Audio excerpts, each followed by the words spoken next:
के chief guest जुड़ते हैं, तब तक हम योगाहार कार्यक्रम के बारे में, इसके विषय पर जो हमको लगातार चिंतन करना है, आगे और योजना बनाना है, इसके बारे में भी हम चर्चा कर लेते हैं। ये जो योगाहार कार्यक्रम आज हम 650 दिन पूर्ण करके आगे बढ़ रहे हैं। हम 750 दिवस की ओर बढ़ रहे हैं। 2 साल होने वाले हैं। द्वितीय वर्ष महोत्सव भी हमारे मन में है कि हम द्वितीय वर्ष का उत्सव, योगाहार उत्सव मनाएं। और इस विषय पर भी हमें चर्चा करना है सदन से। और चूंकि यह स्वैच्छिक कार्यक्रम चल रहा है, इस कार्यक्रम में जो हमारे भाई बहन, चाहे वो योग शिक्षक के रूप में, चाहे चीफ गेस्ट के रूप में, चाहे वैज्ञानिक के रूप में, चाहे योग साधक के रूप में, ये जो सहभागी बनते हैं, वह सब बराबर स्वैच्छिक रूप से इस कार्यक्रम के सदस्य होते हैं। यहाँ कोई छोटा ना कोई बड़ा है, ना कोई अधिकारी है, ना कोई कर्मचारी है, ना कोई किसान है, ना कोई वैज्ञानिक है, ना कोई योगी है, ना कोई साधक है। सब भाई बहन वे एक बराबर जैसे होते हैं, सबका महत्व बराबर होता है। क्योंकि यह सदन, परम आदरणीय हमारे पवन सर जी ने बोला है कि हम सब एक हैं और एक दूसरे के साथ हर प्रकार की वातावरण, सुझाव, मार्गदर्शन साझा करते हैं। तो द्वितीय वर्ष का योगाहार उत्सव कहाँ मनाया जाए, कैसे मनाया जाए, और ये इसके बारे में भी हम सबको अपने अपने सुझाव देना है। तो आज हमारे आदरणीय पवन सर जी सदन में उपस्थित हैं।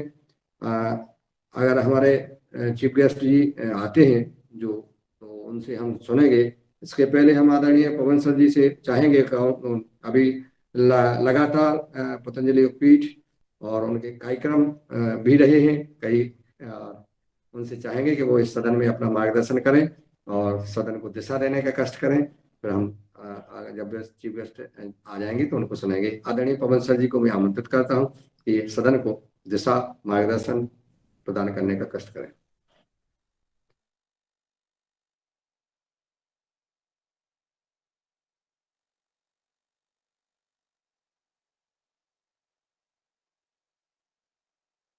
पवन सर जी का नेट नहीं है पवन सर, जुड़े नहीं है। जी आदरणीय, चलिए कोई बात नहीं। और हमारे चीफ गेस्ट भी जुड़ने वाले हैं अभी 2 मिनट में, तब तक आप ही कार्यक्रम को आगे बढ़ाइए। दिनेश सेमवाल जी सदन में शायद उपस्थित हैं और गजानन जी भी जुड़ गए हैं। जुड़ गए हैं। गजानन जी भी जुड़ गए हैं। आप आमंत्रित कर लीजिए आप। जी जी जी, आदरणीय गजानन कुशवाहा जी, जी आमंत्रित हैं। आप आमंत्रित है। आप आइए और आपके बारे में बताइए, जो भी कार्य करते हैं जैविक प्राकृतिक खेती के बारे में। और फिर आप माइक ऑन कीजिए, माइक ऑन कीजिए भाई साहब।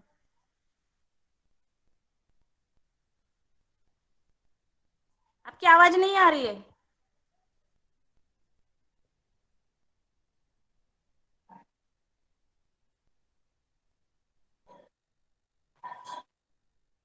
जी आदरणीय भाई साहब, आप कहिए इनको। हम करें। आदरणीय गजानन जी, आप जो है अपना अनम्यूट कर लें। अपने आपके मोबाइल में नीचे 4 बिंदु दिख रहे हैं, 5। एक पे लाइनें हैं, एक पे हाथ ऐसा दिख रहा होगा। हाथ के बगल में एक कैप्सूल बना है, उस कैप्सूल पे आड़ी रखी लगी हुई है, उसको अंगुली छुआ दीजिए। आप अनम्यूट हो जाएंगे, आपकी आवाज आने लगेगी सदन में।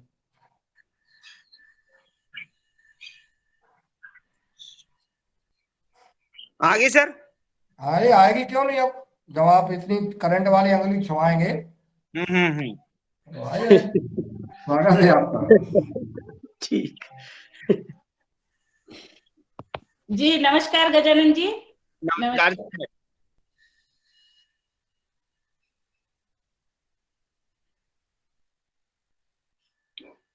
बोलिए, आप अपने बारे में बताइए, क्या कर रहे हैं, कैसा कर रहे हैं। हम लोगों को किसान भाई जुड़े हैं, वैज्ञानिक जुड़े हैं। आप बताइए अपनी कैसे कैसे क्या कर रहे हैं आप, हम आपसे परिचित हों, आपके कार्यक्रम को जानें। सबसे पहले तो मेरा परिचय दे दूं मैं। नाम गजानन कुशवाहा मेरा, और गांव सोयत कला, तहसील सुसनेर, जिला आगर मालवा, मध्य प्रदेश का रहने वाला हूं। और मैं विगत मतलब बचपन से मैं जैविक खेती करता आ रहा, पर लगातार 25 सालों से मैं जैविक और प्राकृतिक खेती कर रहा हूँ। और ये जैविक खाद ही स्वयं बनाता हूँ मैं, और किसानों को भी प्रेरणा देता हूँ आसपास क्षेत्र को। जैसे कि अपने शाजापुर जिले के किसान आते हैं, राजगढ़ के आते हैं, झालावाड़ राजस्थान के किसान आते हैं हमारे यहाँ फार्म हाउस पे। और नई नई किस्में की जो मैं फल और सब्जियां भी बोता हूँ, तो उनकी भी जानकारी देता हूँ, और जैविक के बारे में भी जानकारी देता हूँ, और गायें रखने की भी जानकारी देता हूँ सभी को, कि उससे अपने को खाद बनता है, तो वो अपने खुद के अपने किसान के काम आए, तो अपने को बाहर से लाने की जरूरत नहीं पड़े, तो अपने को पैसा भी नहीं लगेगा, और अपने को बीमारियां भी नहीं होगी। और रासायनिक खाद डालेंगे अपन तो बीमारियां पैदा होगी। तो उससे अपने को बहुत फायदा है, अपने शरीर के लिए, प्राकृतिक के लिए, और अपने खेती के लिए, और अपने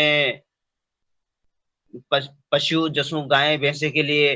तो बहुत फायदेमंद है हमारे लिए, बहुत महत्वपूर्ण हो गया है।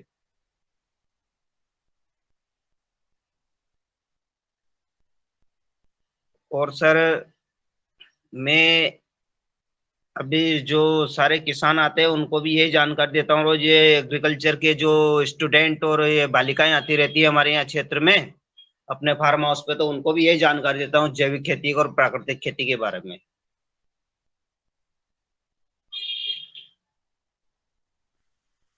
हाँ, तो आदरणीय गजानन भाई साहब, आप सब्जियां और फल क्या क्या लेते हैं? मैं सब्जी में सारी क्रॉप लेता हूँ दीदी। मैं सब्जी में जैसे गलकी, करेला, लौकी, भिंडी, टिंडा, और ये अपने ये पत्ता गोभी, फूल गोभी, गांठ गोभी, ब्रोकली, लाल पत्ता गोभी, मोगरी, और आलू, टमाटर, सारी चीजें हैं मेरे पास में भी अवेलेबल, और चल रहा मार्केट चल रहा है अभी। अच्छा, तो फिर मार्केटिंग कैसे होती हैं दीदी? है? आप वो जो सब्जियां ये सब कहाँ बेचती है, वहां पर ही, या मार्केट कहाँ पर ऐसे दूर जाती है आपकी सब्जी? हमारी सब्जियां जो है ना, भोपाल तक जाती है दीदी। आसपास क्षेत्र में तो जाती है, जैसे झालावाड़ जाती है, अपने राजगढ़ जीरापुर जाती है, इधर सुसनेर तरफ जाती है, आगर अपने आगर मालवा, सभी दूर जाती है। और वहाँ किस ये जो व्यापारी लोग और ये जो खाने वाले हैं ना जैविक, वो वही लेने आ जाते हैं हमारी सब्जियां थोक से। और जैसे लहसुन प्याज तो 12 महीना बिकता रहता है हमारे पास में, स्टॉक रहता है लहसुन प्याज का और गेहूं का जैविक। और अभी भी हमारे गेहूं सबसे बेस्ट क्वालिटी के, टॉप क्वालिटी के गेहूं हो रहे हैं, लहसुन और प्याज, और अच्छी किस्म के हो रहे हैं हमारे पास में अभी। प्राकृतिक खेती में क्या क्या इस्तेमाल हो रहा है, आप डिटेल में बताएं। कैसे इनका प्राकृतिक खेती के कौन कौन से उत्पाद बना रहे हैं और इसके इस्तेमाल कैसे कर रहे हैं, ये बताएं प्लीज। प्राकृतिक खेती में सर, मैं एक तो ये जीवामृत डालता हूं मैं, और ये गुड़ का, बेसन का और छाछ का बना हुआ खाद डालता हूँ। और इसके बाद में 500 लीटर का ड्रम है मेरे पास में, तो इसमें बनाता हूँ सारे 3-4 प्रकार का खाद। और केंचुआ खाद डालता हूँ, और केंचुआ खाद में जो अपन पानी डालते हैं तो उसका वर्मी वाश निकलता है, तो वो इस्तेमाल करता हूँ मैं फसलों में स्प्रे के रूप में। जैसे टॉनिक आता है 700-800 रुपए, 1000 रुपए लीटर का बाजार में टॉनिक मिलता है, तो वो उसके बजाय मैं वो डालता हूँ अपना टॉनिक। तो उससे बहुत जबरदस्त फसलें होती है अपनी। जीवामृत बनाने की विधि बताएं। जीवामृत सर पंचतत्व से बनता है ये।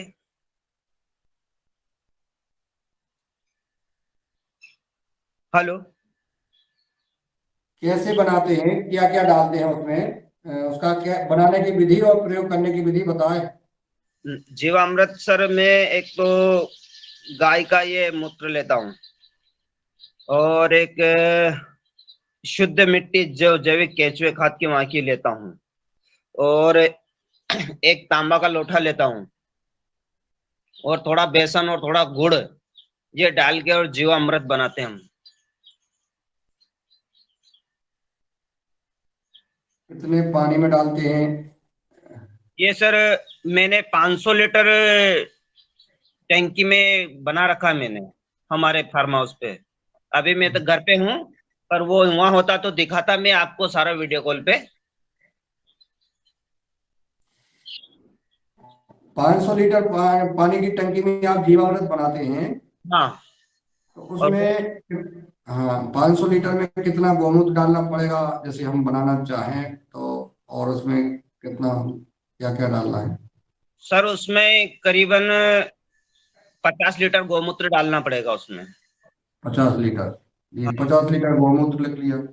और उसमें अपने अगर जो हो सके तो 10 किलो अपन ताजा गोबर भी डाल सकते हैं। 10 लीटर, 10 किलो ताजा ताजा हाँ, गोबर। अपने गाय का, देसी हाँ गाय। जी, हमने लिख लिया। और 10 लीटर छाछ, 10 लीटर छाछ हो गया।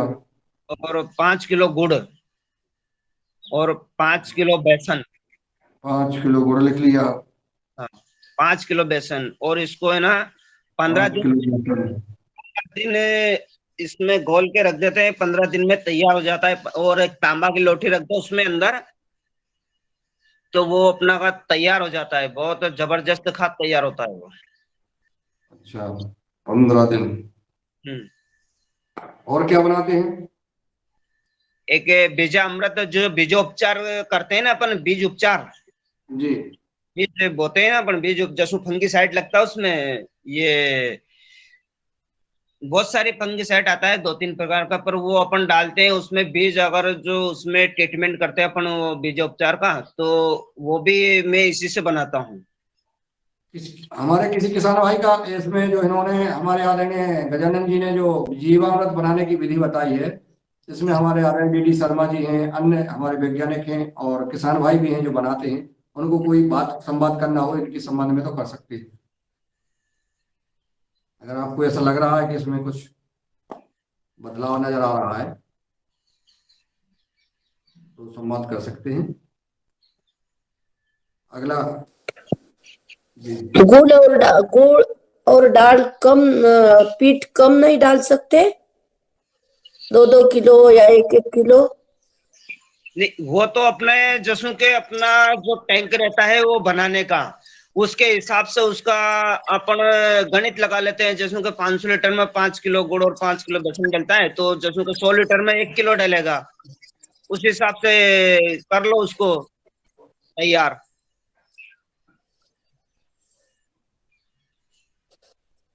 इसमें कोई छाछ बताता, इसमें छाछ नहीं बताता है कोई डालना, और तांबा और छाछ और आपने जोड़ दिया है इसमें, तो इसका लाभ अलग मिलेगा। और नहीं, रिजल्ट बहुत अच्छा है सर, गुरुदेव इसका बहुत शानदार रिजल्ट।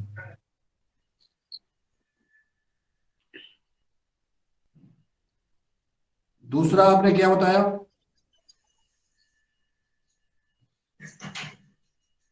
जी गुरुदेव। आप प्राकृतिक खेती में जीवामृत डालते हैं और क्या क्या डालते हैं?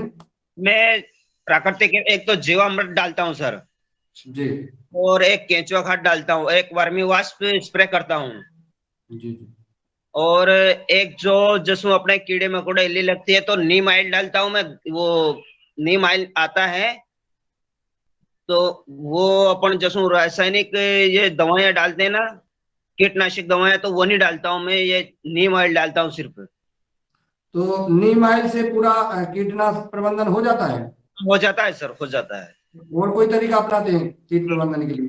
नहीं, उसमें मैं क्या करता हूँ, एक एक बार तो नीम ऑयल डालता हूँ, और एक बार नीम की पत्ती और धतूरे के पत्ते और आंकड़े के पत्ते, आंक बोलते हैं ना, आंक, हम्म। उनको एक मटकी में खड़ा के और वो भी तैयार करते हैं, और उबाल के भी वाष्प बना के भी हम स्प्रे करते हैं इसमें। इसी तीनों का मिक्स मिक्स करके, उसमें जर्दा की जो बारी वाली वो आती है ना, चूरी, हम्म। वो भी मिलाकर वो भी स्प्रे कर सकते हैं इसमें, तो वो भी बहुत बढ़िया काम करती है इसमें। चारों का मिक्स कर लेते हैं मिश्रण। जी। हाँ, ये करता हूँ मैं सर। सदन में बीजोपचार कैसे करते हो? बीजोपचार कैसे करते हो?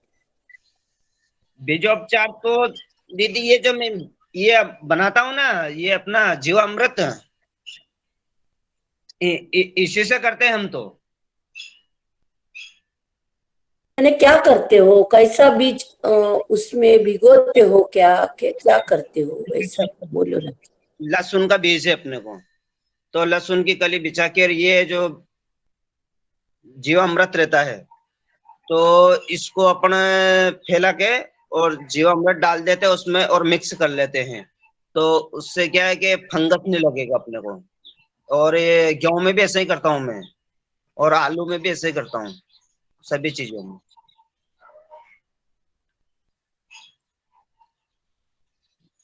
जी। और कोई अनुभव आपका कुछ सदन को बताना चाहते हैं आप किसानों को कुछ अपनी तरफ से? मेरी तरफ से तो मैं किसानों को यही संदेश देना चाहता हूँ कि हर किसान यदि सोच ले कि मेरे को जैविक प्राकृतिक खेती करनी है, तो वो खुद के लिए भी करें और अन्य दो भाई अपने मित्र के लिए भी करे, कि ताकि अपने को जैविक दूध भी मिल सके, जैविक अपने को गेहूं खाने के लिए भी मिल सके, और फल फ्रूट जो 12 मासी आते हैं, जो बाजार से खरीदते हैं अपन, तो केमिकल युक्त आते हैं। तो वो फल भी 2-2 वृक्ष हर किसान लगाए और अपने खेत पे लगाकर अपन भी शुद्ध खाएं और 2 मित्र और को भी शुद्ध खिलाए, तो भारत तो वैसे ही स्वस्थ हो जाएगा। अगर करना चाहे हर किसान ठान ले, भारत का किसान तो। ये बहुत सुंदर सुझाव है आपका। हर फल 2-2 फल पेड़ लगाएं ताकि जस हम खुद प्रयोग करें और अपने 2-2 पेड़ हर हर फल के लगाएं। अच्छी बात है। जसों के 2 केले के लगा लिया, 2 आम के लगा लिया, 2 अमरूद के लगा लिए, सीताफल के लगा लिए, जसों जितने भी प्रकार के फल है वो लगाए, तो अपन भी शुद्ध मिलेगा और अपने मित्रों को भी शुद्ध मिलेगा। हमारे यहाँ जितने भी किसान आते हैं हमारे फार्म हाउस पे, तो हम सभी को फल खिलाते हैं और किसी को खाली नहीं जाने देते। 12 माह और 12 महीना सब्जी बांटते हैं। हमारा एक कार्ड है फल, 10 किलो से 50 किलो डेली हमारा सब्जी बांटना है, जो भी हमारे मित्र मिलने आते हैं, और सबको फल खिलाते हैं हम। और पूरा प्राकृतिक और जैविक फल खिलाते हैं हम। सबको ऐसे ही दे देते बिना पैसे की? है सर। 50 किलो या लगभग आप ऐसी सब्जी दे देते फ्री में हाँ, डेली बिना? डेली बांटता हूँ सर मैं। डेली 10 किलो से लेके 50 किलो तक डेली बांटता हूँ मैं सब्जी।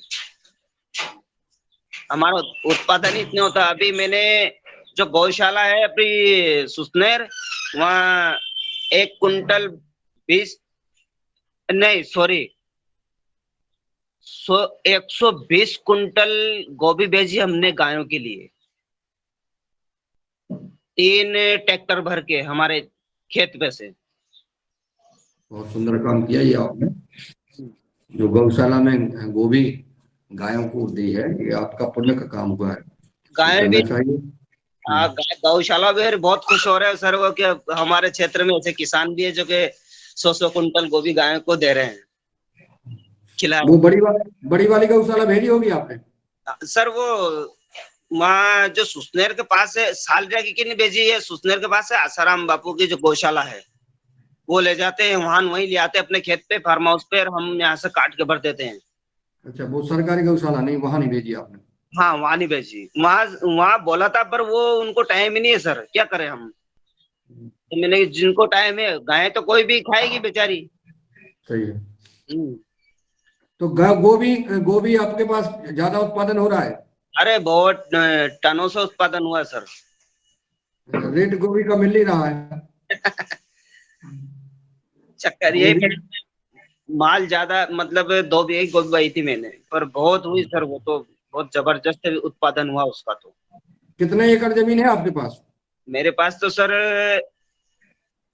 3 एकड़ जमीन है, लेकिन मैं 8 एकड़ 8-10 एकड़ में लीज पे रखता हूँ हमारे पड़ोसियों की। अच्छा, लीज पे लिए हैं। हाँ, लीज पे ले रखी मैंने। हमारे जो मित्र है भाई साहब भारत सिंह जी चौहान, उनकी है 10 बीघा तो, और हमारे एक पड़ोस में है एक इरफान बेग, उनकी भी मेरे पास 6 बीघा। लीज पर लेकर के अब जैविक खेती कर रहे हैं पूरी जमीन पर। लेके जैविक खेती कर रहा हूँ सर मैं। उत्पादन अच्छा हो रहा है। उत्पादन अच्छा हो रहा है। अभी इजराइल बेस पे मैं वो ताइवान के खरबूज हुए मैंने लोटर्न पे क्रॉप कवर लगा के ड्रिप मल्चिंग से, वो भी कर रहा हूँ मैं अभी 2-3 बीघे की, वो भी लगा रखे मैंने। चलिए, बहुत सुंदर। और अब हम आगे आदरणीय डॉक्टर किशोर दुबे जी उपस्थित हैं। मैं उनको चाहूंगा कि वो आए और जी जी अपना बोलिए। संवाद। हेलो। हाँ, मुनीलाल जी धन्यवाद। भाई साहब ने जो बताया है कि भाई जो वो जीवामृत बना रहे हैं और उससे जो अच्छी उपज ले रहे हैं, तो निश्चित रूप से उनका जो रिजल्ट है वो रिजल्ट तो बहुत लाभदायी है।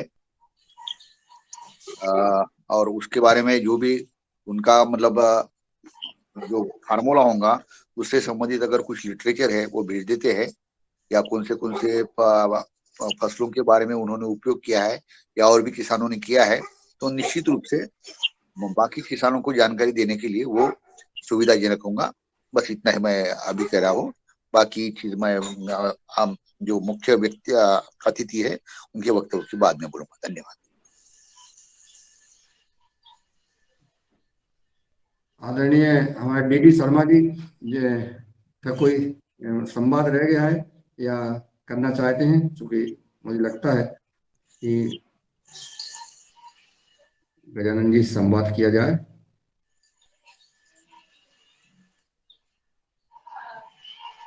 आदरणीय हमारे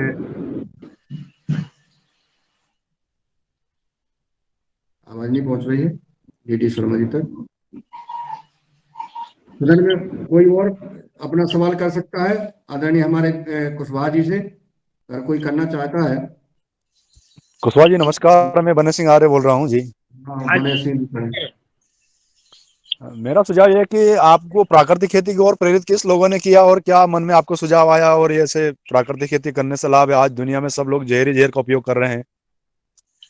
सर मैं तो बचपन से ही एक विचार यही था कि अपन खुद का स्वयं का एक खाद तैयार करें, खुद अपना खेत में डालें और अपन अच्छी फसल पैदा करें। तो धीरे धीरे जैसों के आपसे भी संपर्क हुआ अपने पतंजलि योग शिविर से, जी और इस और फिर सरकार ने भी अभी ये जारी कर दिया है कि प्राकृतिक खेती और जैविक खेती पर जोर दे रही है। अपने माननीय प्रधानमंत्री जी और मुख्यमंत्री जी जोर दे रहे हैं, अपने प्रदेश के मुखिया। तो जी उसमें भी बड़ा जोर चल रहा है कि हर किसान को प्राकृतिक खेती अपनाना चाहिए और अपने स्वयं की रक्षा, मतलब अपन बीमारी से छुटकारा पाओ और अपन स्वस्थ रहो। इसलिए सरकार जोर दे रही है इस पे, प्राकृतिक और जैविक खेती। भारतीय किसान संघ वाले नारे लगाते हैं ना कि अपना खाद और अपना पानी और अपना बीज। जैसे खेत हमारा, बीज बीज तुम्हारा नहीं चलेगा नहीं चलेगा, तो वैसे बीज आप स्वयं लगाते हैं या फिर? नहीं, बीज तो हम स्वयं लगाते हैं, लेकिन कुछ तो बाहर से भी लाना पड़ता है सर। बाहर से बीज लाया हुआ बीज वो जैविक थोड़ी कहलाता है। जैसे मान लो अपना बीज अगर नहीं है, अपन उसमें हाइब्रिड के अगर बीज ला रहे हैं, तो फिर वो तो जैविक नहीं होगा ना। नहीं, कुछ बीज तो जैसे गेहूं तो अपना है स्वयं का, लहसुन अपनी है, और प्याज अपन खुद तैयार कर लेते हैं प्याज का बीज, और सब्जियों का गिलकी का अपने पास है, ये लौकी का अपने पास है। ये कुछ ब्रांड है जैसे कि अपन 20-25 प्रकार के जो अपन सब्जियां बो रहे हैं, तो उसमें एक दो दो एक प्रकार का तो बाहर से लाना पड़ता है सर, जो नई किस्में है वो। अभी आपकी खेती और सब्जियां वगैरह सब हमने देखी है, परंतु जैसे आपने बोला कि गोभी ना बिकने के कारण मैंने गौशालाओं में दान कर दी। बेजी सर, वो, बेजी। हाँ जी। तो वो आप लोग कुछ पहले संपर्क करते तो अपन कहीं भी बाहर भेज सकते थे उसको गाड़ी में लोड करके, जैसे अपन बम्बई भेज सकते थे, दिल्ली भेज सकते थे। हमने आपको सुझाव दे रखा कि जो भी आवश्यकता लगे आपको तो आप करिए। जैसे आप अपने मीना ग्राम में आए थे, जो प्रभारी महोदय जी सभी आए थे, उस वक्त भी आप लोग आए थे वहाँ पर। मिले थे, सम्मान किया था सर उसमें। जी जी। हम्म। अपने जिले के जितने भी अधिकारी आपके खेत पर आते रहते हैं, गोभी का फूल एक 5 किलो से 7 किलो तक का देखा हम सभी लोगों ने आपके यहाँ पर, और अच्छी सर फसल देखी हो तो आज आप घर पे इनके बता सकते थे वहाँ पर सभी लोगों को। मैं थोड़ा यहाँ घर पे काम था इसलिए मैं यहीं रुक गया था। चलो कोई बात नहीं, वो आप है ना अभी आपके फोटो वगैरह हो तो शेयर करिए आप ग्रुप में, या दीदी को भेज दिए, दीदी भेज देगी सभी ग्रुप में, हाँ हाँ, आपके खेत का फोटो वगैरह सभी लोग देख सकें। जी धन्यवाद। इसका फोटो और सब भेज दूंगा अभी मैं। और जी जी। आदरणीय कुशवाहा जी, जब आप खेत में शुरुआत करते हैं फसल लगाने के पहले, हाँ तो हाँ इसका उपचार, मिट्टी का उपचार कैसे करते हैं उसको? खेत जैसे हम जब जो रासायनिक खेती करते हैं, वो हाँ यूरिया डीएपी डालते हैं, कहीं कोई खाद डालते हैं, कहीं कुछ, और फिर वो फसल बोते हैं। हाँ। आप क्या करते हैं जैविक प्राकृतिक खेती में? नहीं सर, मैं प्राकृतिक खेती में अच्छी हकाई जुताई करके सर बिल्कुल खेत में, और पहले तो मैं वर्मी कंपोस्ट डालता हूँ।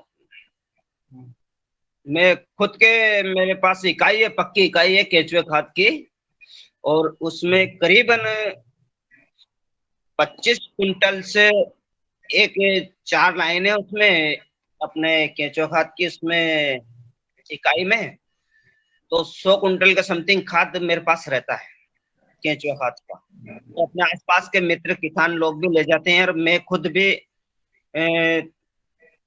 डालता हूँ अपने सारी जमीन में। और अपने, वर्मी कंपोस्ट खाद बनाने की विधि बताने का कष्ट करें। हाँ सर, वर्मी कंपोस्ट का साधारण सिंपल सा है सर उसका, तो कि जैसो अपन ने जैसो गाय का ये जो गोबर है या भैंसों का कोई का भी डाल लो गोबर, अपने तो गाय हैं 7-8 गाय हैं, तो वो इकट्ठा करके उसमें अपन उन होदिया बना रखी, मैंने पक्की इकाई बना रखी, उसमें डालते जाते हैं, और वो एक होदी भरा जाए फिर दूसरी में डालते, और रोज पानी छिड़को थोड़ा थोड़ा उसमें, तो उसमें क्या नमी बनी रहेगी, तो वो केंचू अच्छे खाएंगे। अगर गर्मी रहेगी और गर्मी में खाद डाल दिया, गर्मी वाला खाद उस होदियों में, तो फिर केंचुए मर जाएंगे। बहुत नाजुक चीज है केंचुए, तो उसका बहुत ध्यान रखना पड़ता है। और ऊपर टिन शेड बना रखा मैंने छांव के लिए, और आम का वृक्ष भी है मेरे उसी के ऊपर, तो डबल छांव रहती है मेरे यहाँ, तो बहुत अच्छी ठंडक रहती है केंचुए के लिए। तो एक होदी बनाने के बाद में अगली होदी तैयार करते हैं हम, ऐसे ऐसे हर एक होदी 2-2 महीने में खाद तैयार होता जाता है हमारा। 4 उसमें होदी बना रखी मैंने लंबी, 4-4 फीट चौड़ी और 30 फीट लंबी एक होदी है। 30 फुट लंबी? हाँ 30 फीट लंबी है सर। अच्छा अच्छा। और उसमें केचुआ कौन से डालते हैं अपन केचुआ? वो केंचुआ में मेरे मित्र के वहां से लाया था 8-10 साल पहले, खिंजा खेड़ी अपने राजन जी गुजर, तो उन्होंने दिया था, मतलब 2016 में बनाया था मैंने एक केंचुआ इकाई। तो 2016 में उन्होंने, हमारे मित्र ने दिया था 2 किलो केंचुए, तो वो ही चल रहे मेरे केंचुए। उसका नाम है शायद, ये इसके है वो इटालियन के केंचुए है शायद वो, और आर्टोफोस कई नाम है उनका, मैं तो नाम तो नहीं जानता हूँ इतना, पर अभी 1 कुंटल करीबन केंचुए मेरे पास में। तो केचुआ उनका जैसे जो वर्मी कंपोस्ट आपने बनाया, और हाँ, उनको केचुओं को फिर कैसे अलग करते हैं? वो केचुआ खाद के साथ खेत में तो चले ही जाते हैं। वो चाय की पत्ते जैसा हो जाता भुरभुरा खाद अपना केंचुआ खाद, तो हम्म। ये जाली है कि ये जसू रेत चारने का चालना रहता है ना, ऐसा अपने चालना बना रखा है 4x4 का, तो उसमें चारते हैं हम, तो उसमें कचरा और ये केचुए एक साइड आ जाते हैं, और अपना खाद नीचे गिर जाता है उसमें बारीक चाय की पत्ती जैसा, बिल्कुल। हाँ जी जी, इसीलिए पूछा है, क्योंकि जब अपना उसको छान के और फिर खेत में करते थे, वो वापस उसी में डाल देते। हाँ हाँ, वापस उसी में अगली इकाई में डलता जाता है ऑटोमेटिक, वो ऐसा सिस्टम कर रखा हमने। तो वो जसो खाद बीच में जो सु निकलने की अपने एक 1.5 फीट की बीच में, तो उसमें खाद चारते हम, तो साइड में वो जो केंचुआ और वो कचरा पड़ता जाता है और बीच में खाद पड़ता जाता है और इधर से भर के इसमें डालते जाते हैं। तो सारा सिस्टम ऐसा कर रखा अपन ने, तो केंचुए को परेशानी नहीं आती है और अपने खाद को भी नहीं आती है और उसमें से निकल जाता है।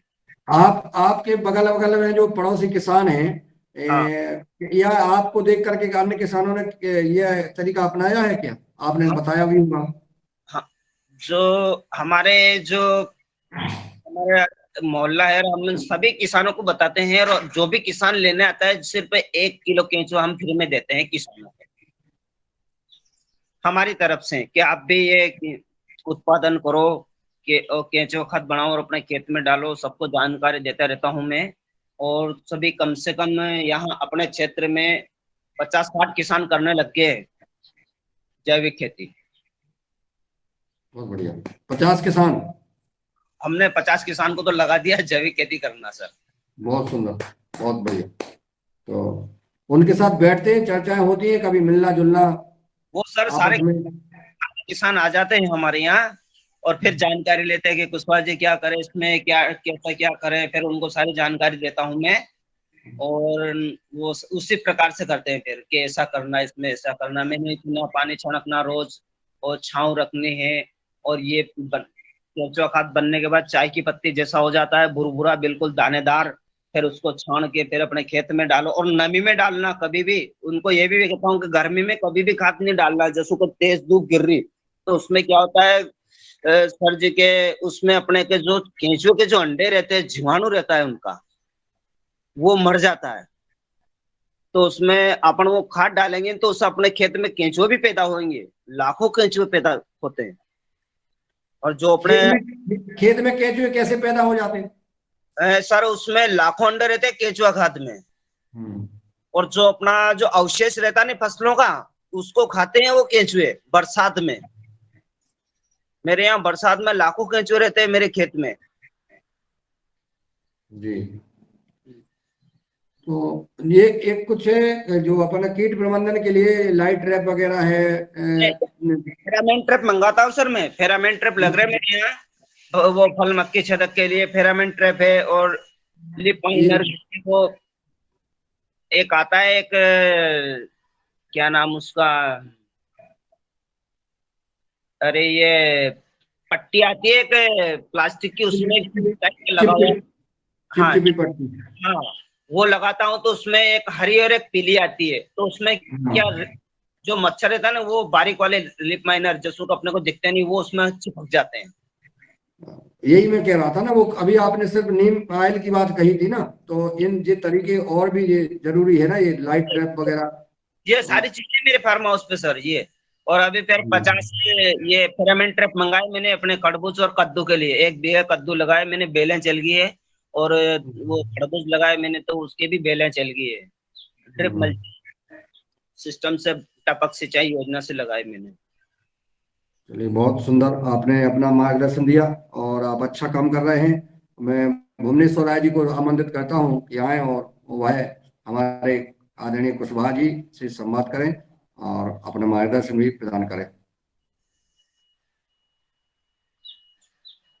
धन्यवाद आदरणीय मुनीलाल जी। आज इस योगाहार क्लास में उपस्थित सभी महानुभावों का मैं हृदय से अभिनंदन करता हूं। और आज के मुख्य अतिथि जी ने बहुत कायदे से अपनी बात को बताए। निश्चित रूप से देखिए, जो आदमी काम करता है, आप एक एक चीज इनसे पूछते गए और वो सारे काम ये करते हैं। जितना ये काम करते हैं, अगर ये आपके बिना पूछे भी बताए होते तो संभवतः 2 घंटे से ऊपर ये अपनी बात को बताते। लेकिन आप पूछते गए, ये सारी चीजें बताते गए। क्योंकि ये कई सालों से कर रहे हैं, काफी दिनों से कर रहे हैं, इसलिए अब इनके वहां किसी प्रकार की कोई दिक्कत हमारे ख्याल से नहीं होता होगा। और ये जितना भी जैविक प्राकृतिक खेती से संबंधित कार्यक्रम है, चाहे वो जीवामृत बनाना, घन जीवामृत बनाना, फिर सीड के लिए, सीड ट्रीटमेंट के लिए करना, फिर आपका आगे वाली प्रक्रिया जो ट्रैप के बारे में बात हुआ, ये सारे ये कर रहे हैं और आगे बढ़ रहे हैं। निश्चित रूप से इसमें कोई दिक्कत नहीं है। अगर कहीं कोई दिक्कत भी है तो वो धीरे धीरे ये कृषि विभाग और अपना जो खेती बाड़ी का कार्यक्रम है इतना ब्रॉड है, इतना बृहत है कि इसमें देखिए कितना ये सिंपल चीज है कि यही चीज एक सामान्य बिना पढ़ा लिखा किसान भी उसी काम को करता है और उसी काम को शुरू से लेकर के और एग्रीकल्चर में एमएससी पीएचडी करने के बाद तमाम रिसर्च करने के बाद भी लोग उसी काम को देखते हैं। तो एक अनुभव बहुत बड़ी चीज होती है और अनुभव के हिसाब से अपने काम को आगे बढ़ाते रहना चाहिए। हम तमाम जगह देखे हैं कि किसानों का अनुभव अपना एक लगाते रहते हैं, हर काम में अपना अनुभव देखते रहते हैं, थोड़ा थोड़ा उसमें एक्सपेरिमेंट भी करते रहते हैं।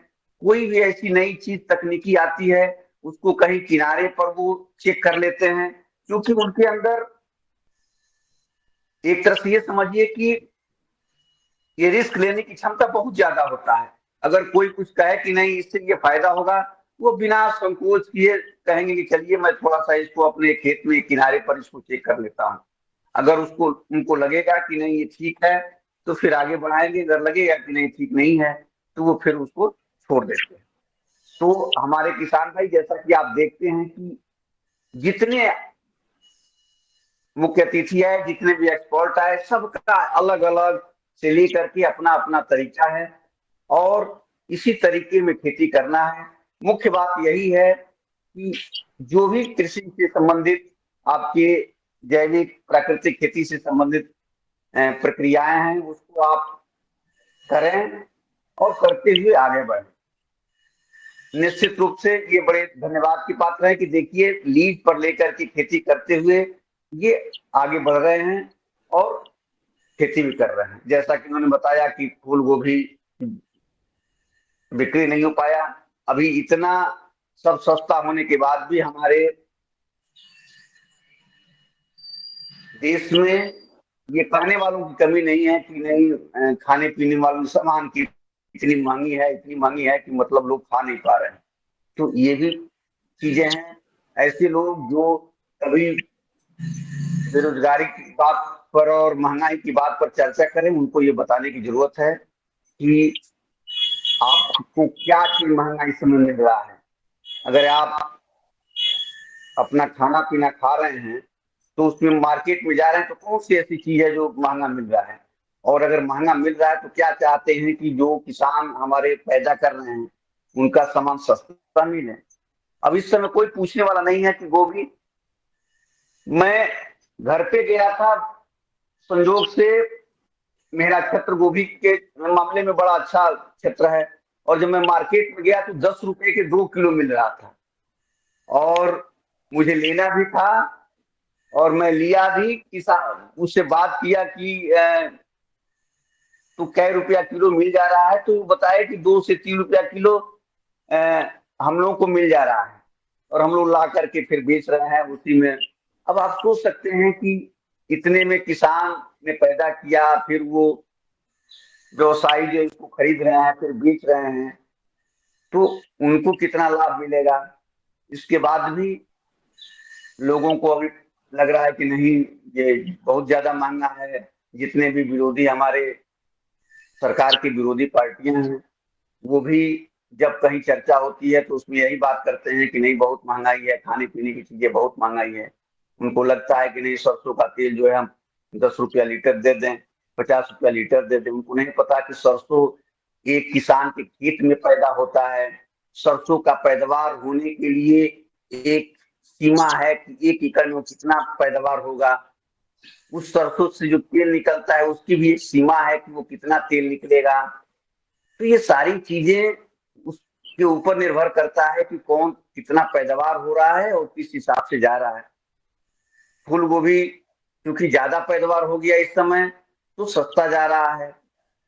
उसी तरह से दाल की बात है, दाल थोड़ा सा महंगा होता है तो उन लोगों को प्रॉब्लम होता है। लेकिन आज इस समय कोई कहने वाला नहीं है। अभी प्याज का थोड़ा सा सीजन निकल जाए, जो किसान रखेंगे प्याज, और प्याज थोड़ा महंगा होगा, आलू थोड़ा महंगा होगा तो हाहाकार मच जाएगी, आलू प्याज महंगा हो गया। लेकिन इस समय कोई कहने वाला नहीं है कि नहीं आलू, प्याज, लहसुन। लहसुन देखिए, मतलब गाड़ियों में लेकर के घूम रहे हैं और 100 रुपए के 4-4 किलो बोलते हैं। आप सोच लीजिए कि लहसुन जैसा कि 25 रुपया किलो जब दरवाजे पर ला करके गाड़ी से टेम्पू पर ला करके गांव में लोग बेच रहे हैं, तो वो कई रुपया किसान से खरीदे होंगे। तो ये सारी चीजें हैं। इससे एक सीख ये मिलता है कि जो हमारे आदरणीय शरद वर्मा जी बताते हैं कि हर किसान भाई को ये प्रयास करना चाहिए कि हम जब मार्केट में जाएं तो उस समय, जैसे इस समय गोभी बहुत सस्ता है, लेकिन भिंडी का रेट देखिए महंगा है, लौकी का रेट देखिए महंगा है। अब ये भिंडी इस समय जो मार्केट में लोग बेच रहे हैं वो कैसे बेच रहे हैं, उस पर आप ध्यान रखिए। मतलब जो भी सब्जियां जो मार्केट में महंगी बिकती हैं, जब आप जाते हैं मार्केट में देखते हैं कि 70-80 रुपया से लेकर के 100 रुपया किलो की मार्केट में आ रही है। अब ये सब्जियां किस तरह से आप पैदा कर सकते हैं उसके बारे में सोचिए, और निश्चित रूप से आप उसमें सफलता प्राप्त कर लेंगे। अगर ज्यादा सफलता नहीं प्राप्त कर सकते तो इतना तो कर ही सकते हैं कि मार्केट में 1 महीने पहले उसी चीज को ला सकते हैं। अब देखिए गोभी में, मैं वैशाली में रहता हूं, बिहार का ये डिस्ट्रिक्ट है वैशाली, और यहाँ पे मुझे लगता है कि वैशाली डिस्ट्रिक्ट गोभी के मामले में, फूल गोभी के मामले में बहुत बड़ा क्षेत्रफल है। और यहाँ फूल गोभी का सीड का प्रोडक्शन भी किसान करते हैं। लेकिन मैं तमाम किसान से मिला हूं और उनका ऐसा सिस्टम बनता है कि वो एक ही फूल गोभी की वो कई बार पैदा कर लेते हैं, 3-3 बार पैदा कर लेते हैं एक ही खेत में। शुरुआत में लगाएंगे, सबसे पहले कहीं अगर गोभी दिखाई दे देगा उस समय इनका मार्केट में गोभी आ जाएगा, उसको काटेंगे और फिर तब तक कुछ लोगों का भी आया रहेगा फील्ड में, तब तक ये जो है फिर लगा देंगे। पता चलेगा कि एक राउंड निकल गया, बीच में गोभी में मैं कई बार देखा हूं कि बीच बीच में 10 दिन के लिए गोभी महंगा हो जाता है, फिर एक ही बार आ गया, सस्ता भी हो गया। तो इस तरह से आपको मैनेज करना है कि आप एक ही बार ज्यादा फसल न पैदा कर सके। एक रवि जी भी जाते रहते हैं, किसान है, वो 10 एकड़ में गोभी लगाते हैं। उनका ऐसा सिस्टम है कि 10 एकड़ में वो जब से शुरू होता है उनका गोभी, और जब तक मार्च अप्रैल तक जो गोभी का लास्ट सीजन है वहां तक वो बेचते रहते हैं और प्रतिदिन बेचते हैं। अब आप सोच सकते हैं इसमें कभी सस्ता हो जाता है तो कभी काफी महंगा भी हो जाता है, तो कुल मिला के एवरेज उनका अच्छा निकल जाता है। अब 10 एकड़ एक ही बार लगा देते, फिर एक ही बार काटते, तो हो सकता है कि एक ही बार काटने के बाद जब मार्केट में जाए तो उस समय सस्ता हो, फिर नुकसान आपको झेलना पड़ेगा। तो ये सारी चीजें आपको सिस्टम से करना है। उसी गोभी में अब जो ही आपकी गोभी मानिए खत्म हो रहा है, अब उसी गोभी में आप रिले क्रॉपिंग, जैसा कि ऑर्गेनिक प्राकृतिक खेती में किया ही जाता है। अभी गोभी आपका कटिंग शुरू हुआ तभी लोग मटर लगा दिए। जो कटिंग पहला कटिंग होता है और उसके बाद लास्ट कटिंग होता है, इसमें भी आपको कम से कम 15 दिन का समय मिल जाता है। प्रतिदिन गोभी के फूल बढ़ते रहते हैं, लोग उसमें से काटते रहते हैं, और फिर तो 15 दिन वो पहले आपका हो गया, फिर आप निराई गुड़ाई करेंगे, उसके जड़ों को उखाड़े होंगे, तब तक वो आपका मटर आ गया पूरा। मटर आने के बाद फिर अब इस समय देखें, मटर इससे पहले 60 रुपए से शुरू हुआ था, अब इस समय भी अभी 30 रुपया किलो चल रहा है मटर, कोई दिक्कत नहीं। किसान 20 रुपया तो बेच ही ले रहा है, तो अच्छा पैसा मिल गया। अब मटर चलता रहेगा। अब इस समय अब फरवरी का महीना चल रहा है, इसमें जो लोग भिंडी, लौकी, प्याज, ये जो करेला, ये जितनी चीजें हैं वो पहले लगा देंगे तो निश्चित रूप से मार्केट में उनका पहले आ जाएगा। अब वो लाइन से लाइन,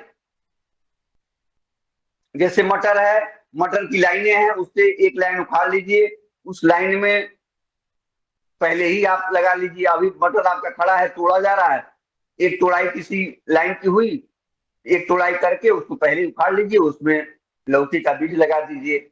या अगर जिस तरह से पॉलिथीन में शरद वर्मा जी बताते हैं कि पॉलिथीन में पहले ही करके लगा दीजिए और फिर ट्रांसप्लांट कर दीजिए।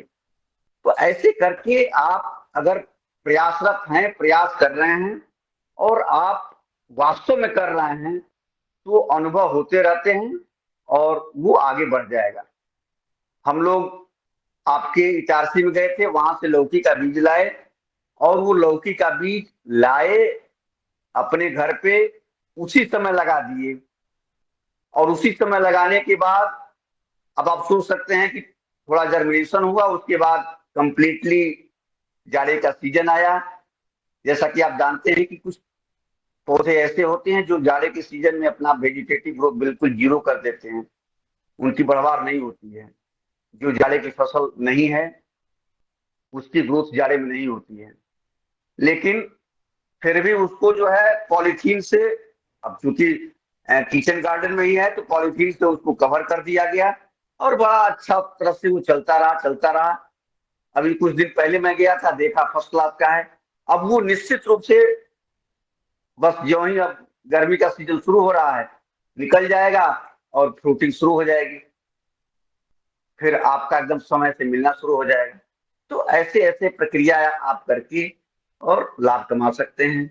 जो लोग भी इस काम को कर रहे हैं, जैसे कि मैं छोटा सा उदाहरण बता दूं कि हमारे वहां भी सब लोग परेशान रहते हैं, गेहूं उगाते हैं और गेहूं के लिए बेचने के लिए गवर्नमेंट के वहां बेचने के लिए परेशान रहते हैं, धान के लिए भी लगाते हैं, परेशान रहते हैं। हम लोगों ने कुछ साल से क्या किया है कि एक वैरायटी आती है सावा मंसूरी, जो खाने में बहुत ही अच्छा होता है। जितना ज्यादातर उसी तरह की वैरायटी लगाते हैं और वो वैरायटी जो है रखा जाता है। अभी 10 दिन पहले उसकी अच्छा एक मशीन है जो हमारे क्षेत्र में आया हुआ है, ट्रैक्टर चलता है, उसी से उसका पूरा दिन भर आकर के उसकी कुटाई कर दिया। अब वो वैसे रखा रहेगा। और कुछ ऐसे लोग हैं जो शहरों के लोग हैं जो काफी दिनों से जानते हैं और प्रतिवर्ष ले जाते हैं।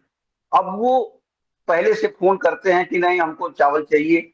अब वो लोग आते हैं, वो अपने वहां अपने शहर में अगल बगल के लोगों को, पहले 2-3 लोग ले गए थे तो हम लोग ये चावल बेचते नहीं थे, हमारे भैया कहते नहीं चावल वगैरह वो, लेकिन फिर अपने ही में से उन्होंने चलो अच्छा ठीक है 1.5 कुंटल ले जाओ। वो दूसरे से कहा, फिर वो डिमांड बढ़ता गया। और जब से ये हम इस कार्यक्रम में आए, खासतौर से जो सर्टिफिकेशन का कार्यक्रम वहां कुशीनगर में चला, तब से थोड़ा सा और जागरूकता बढ़ा और उस काम को बहुत आसानी से आदमी कर रहा है और सारा चावल जो है अच्छे रेट में बिक भी जा रहा है। कहने का मतलब ये कि आप अपने को प्रतिदिन ये देखते रहें कि मैं क्या करूं तो कैसे आगे बढ़ूं, और केवल खेती करके उसको मार्केट में बेचने से काम नहीं चलेगा। जैसा कि आप जानते हैं कि एक बार मैं अपने गांव के एक लड़के की कहानी बताया था। वो बोकारो स्टील प्लांट में काम करता था, कोरोना में उसकी नौकरी थोड़ी सी डिस्टर्ब हो गई, वो घर चला आया और हमारे गांव के लोग सब लोग बड़े हंसे कि देखो इतना अच्छा नौकरी कर रहा था और आ करके और फिर ये खेती करने लगा। हमसे मिला, हम क्योंकि खेती करने वाले लोगों का मैं बड़ा सम्मान करता हूँ, उसी विभाग से हूँ, तो मुझे लगता है कि नहीं ये बड़ी अच्छी चीज है। तो हमारी मुलाकात हुई, हमने बड़ी उसको प्रोत्साहन दिया कि तुम बहुत अच्छा कर रहे हो। वो अपनी दिल की बात बताया कि भैया हम वहां रहते थे तो जो भी मेरी तनख्वाह थी उसमें मैं पूरे साल की बचत जो मेरा था वो 1 लाख रुपया मात्र था, और 1 लाख रुपया में अगर 2 बार घर आ जाते थे तो वहां से 4 व्हीलर लेके आते थे, थोड़ा सा ताम झाम के साथ जाते थे, तो अगर 2 बार आ गए तो वो भी जो है दाएं बाएं करके खत्म हो जाता था। उसके 2 भाई थे, वो विदेश में काम करते थे क्योंकि वो बड़ा था, तो वो सब पैसा जो भेजते थे तो उससे घर का थोड़ा सा काम बढ़िया होता था, तो लोग समझते थे कि वो सब कि हम भी उसी में कमा रहे हैं, लेकिन हमारी वास्तव में यही वो है। लेकिन मुझे उम्मीद है कि अगर मैं खेती करूंगा तो 1 लाख रुपए से कहीं ज्यादा मैं कमा लूंगा। मैंने कहा बिल्कुल आप कमाओगे। और निश्चित रूप से आने के बाद, क्योंकि उनके पास 10 एकड़ की अपनी जमीन थी, और आने के बाद क्योंकि मेरा क्षेत्र गन्ने का क्षेत्र है, जहां पे गन्ना नहीं भी होता था उसने गन्ने की खेती करना शुरू किया। ट्रैक्टर लिया तुरंत, सारे भूसा बनाने वाला मशीन लिया, और धीरे धीरे करके अपनी खेती, और मेरे वहां जितने भी अच्छे बड़े आदमी हैं जो जिनके पास खेती है और जिनके बच्चे अच्छे अच्छे नौकरी में चले गए, वो सारे लोग अपनी खेती को हुंडा दे देते हैं। अब वो चूंकि ट्रैक्टर ले लिया है तो जितना भी खेती उसको मिल रहा है सब ले रहा है और कर रहा है। आज के डेट में वो इतना खुशहाल है कि जिसका कोई हिसाब नहीं। अपने बच्चों को बहुत बड़े स्कूल में पढ़ा रहा है, अच्छी गाड़ियों से चल रहा है, 4 व्हीलर ले लिया, ट्रैक्टर ले लिया, उससे चलता है। अब अभी मैं गया था तो देखा बहुत बड़ा एक गौ फार्म वो बनवा रहा है कि जो हम भूसा रखते हैं उसको अपनी मशीन से बनवा करके भूसा रख देंगे, और केवल रख देंगे तो कुछ दिन रख देंगे तो हमारे पशु भी खाएंगे और फिर बेच भी देंगे तो भी अच्छा पैसा मिलेगा। कहने का मतलब कि हर तरह से आप कैसे जो है ज्यादा पैसा कमा सकते हैं। केवल परोपकार करने वाली बात जो है वास्तव में उतना सही नहीं है जितना कि होना चाहिए। जब आपके पास पैसा होगा आप तभी किसी का परोपकार कर पाएंगे। कहीं जाना है और कोई कहेगा कि सर ये मेरा काम करा दीजिए, पता चले कि आपकी जेब में पैसा नहीं है और आपकी इच्छा है कि नहीं मैं इसका हेल्प कर सकूं, वहां आपके पास जाने की किराए नहीं है, तो आप नहीं, फिर आप बहाना बना देंगे। लेकिन आपके पास पैसा है, आप कमा रहे हैं, तो आप सोचेंगे चलो इनके लिए 200-400 रुपया 500 रुपया मैं खर्च कर दूंगा, हमारी वजह से अगर इनका काम हो जाता है अच्छी बात है। तो हर व्यक्ति को अपने काम को देखते हुए पैसा भी कमाना बड़ी जरूरी है। बच्चों को अच्छे अच्छे स्कूलों में पढ़ाना जरूरी है, ताकि अगल बगल का समाज ये देखे कि नहीं, देखिए ये जैविक प्राकृतिक खेती करते हुए और समाज में सबका सहयोग करते हुए अपने बच्चों को देखिए कहाँ पढ़ा रहे हैं, अपनी इनकी व्यवस्था क्या है, कहीं किसी से कोई उस तरह का चीटिंग वाली बात न करिए, तो अपने आप जो है ये समाज आगे बढ़ता रहेगा। तो बस क्योंकि समय काफी हो गया और मैं अपनी दिल की बात थोड़ी सी जो थी वो कुछ बताने की कोशिश किया, इसी के साथ मैं अपनी वाणी को विराम दूंगा। एक बार फिर सभी को सादर प्रणाम, धन्यवाद। धन्यवाद आदरणीय भुवनेश्वर राय जी, आपने महत्वपूर्ण मार्गदर्शन सदन में प्रस्तुत किया। आपने अपना अनुभव शेयर किया और मैं चाहूँगा कि सदन में खुला हुआ सदन है, कोई भी भाई बहन किसान भाई अगर हमारे कुशवाहा जी से, गजानन जी से, या अपना सुझाव प्राकृतिक जैविक खेती के ऊपर युवाहार कार्यक्रम में देना चाहते हैं तो सादर आमंत्रित है। कोई भी अपने भाई बहन अनम्यूट कर सकते हैं कोई भी। और मैं तब तक आदरणीय डॉक्टर किशोर दुबे जी ने हैंड रेज किया था, मैं उनको सादर आमंत्रित करता हूं कि वो अपनी बात रखें। धन्यवाद मुनीलाल जी। 2 चीजों के बारे में मुझे कहीं बात करनी थी। एक तो पहली बात की अभी जो गोभी प्रोडक्शन के बारे में हमारे भुवनेश्वर राय जी ने जो बोला कि, और उसके बारे में बिल्कुल बहुत अच्छी जानकारी दी कि मार्केट में सरप्लस आ जाता है तो गेहूं हो गया, ये गोभी हो गई, लहसुन हो गया, तो टमाटर हो गया, कई बार इसके भाव जो गिर जाते हैं तो, और किसान को बिल्कुल उसका प्रोडक्शन कॉस्ट भी नहीं पूरा थी। तो इस संदर्भ में मैं थोड़ा सा जो चिंतन कर रहा था भुवनेश्वर जी की और सबकी बात सुनते समय, इसमें ये हो रहा है कि हमारी एक 25-30 साल के पहले की जो संस्कृति है, ग्रामीण संस्कृति, वो ग्रामीण संस्कृति का ह्रास हो गया है। आज के इंस्टेंट के जमाने में अगर प्रोडक्शन वेजिटेबल्स का, फ्रूट्स का ज्यादा हुआ तो कैसे उसको स्टोर करना, उसके प्राइमरी प्रोडक्ट्स कैसे बनाना, ये ज्ञान नई पीढ़ी को आया नहीं है। जैसा कि हमने देखा है कि ये फूल गोभी जो प्रयोग मैंने किए, हमने जो किए देहात में, वही मैं बताऊंगा कि अगर ये फूल गोभी जो है ये फूल गोभी को जैसी सोयाबीन की वड़ी बनती है, ऐसी वड़ी हमने करीबन 40 साल के पहले बनाई थी कि उसकी वड़ी बहुत अच्छी बनती है ब्लेंडिंग करके। और वो घर में जैसे सुखाते थे उसी तरह से घर घर में यदि सुखाया जाता तो इसकी बड़ी बनती है। और ऑफ सीजन में या उसको स्टोर भी किया जा सकता है, खाया भी जा सकता है। जो टमाटर है वो टमाटर की खुल जिसको बोलते हैं कि भाई जो टमाटर है उसके स्लाइसेस बनाओ थोड़े बड़े बड़े और उसको यानी धूप में सुखाओ। तो धूप में सुखाने के बाद में जैसी ये इसकी टोमेटो ये इसकी स्लाइसेस बनती है पोटैटो की, उसी तरह से टोमेटो की स्लाइसेस बहुत अच्छी बनती है नमक मिर्ची डाल के उसको अगर सुखाया जाता है। तो मेरा कहने का मतलब एक सांड प्रकार होता है जो महाराष्ट्र में कहा जाता है कि मूली गाजर या जो भी एक्सेस होते हैं इनको सब इकट्ठा करके उसके छोटे छोटे मतलब पार्ट सुखाए जाते हैं सन ड्राइंग करके और बाद में वो स्टोर करके खाया जा सकता है। मैं इसलिए ये सब चीजें थोड़ा सा दोहराता हूँ क्योंकि जैसा दूध का प्रोडक्शन अगर ज्यादा होता है और कोई लेवाल नहीं है तो हम क्या करते, उसका दही बनाते हैं, उसका माठा बनाते हैं, उसका लोनी बनाते हैं, घी बनाते हैं।